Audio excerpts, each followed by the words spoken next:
निसर्ग मित्र समितीच्या वतीने दरवर्षी इको फ्रेंडली होळी साजरी करण्याचे आवाहन करण्यात येते। यावेळी समितीच्या पदाधिकाऱ्यांनी धुळे येथील उपजिल्हाधिकारी शरद पवार यांना महाराष्ट्राच्या मुख्यमंत्र्यांना पाठवण्यासाठी एक निवेदन दिले। या निवेदनात समितीने म्हटले आहे की पर्यावरण संतुलनासाठी वृक्ष लागवड करून वृक्ष संवर्धन करणे काळाची गरज आहे, परंतु होळीसारख्या पवित्र सणाच्या निमित्ताने होणारी वृक्षतोड व पाण्याची नासाडी थांबवण्यासाठी इको फ्रेंडली होळी अभियान संपूर्ण महाराष्ट्रात राबवून पर्यावरणाच्या राष्ट्रीय उपक्रमाला प्रोत्साहन द्यावे। तसेच हे अभियान महाराष्ट्र शासनातर्फे संपूर्ण महाराष्ट्रात राबविण्यात यावे।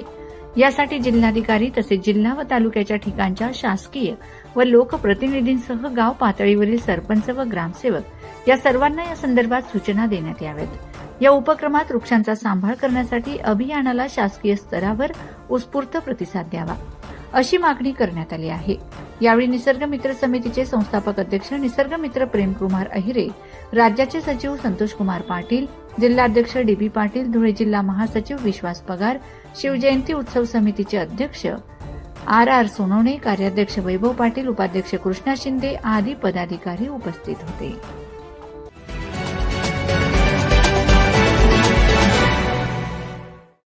सबस्क्राइब करा, बेल आयकॉनचे बटन दाबा, सोबत शेअर करायला विसरू नका।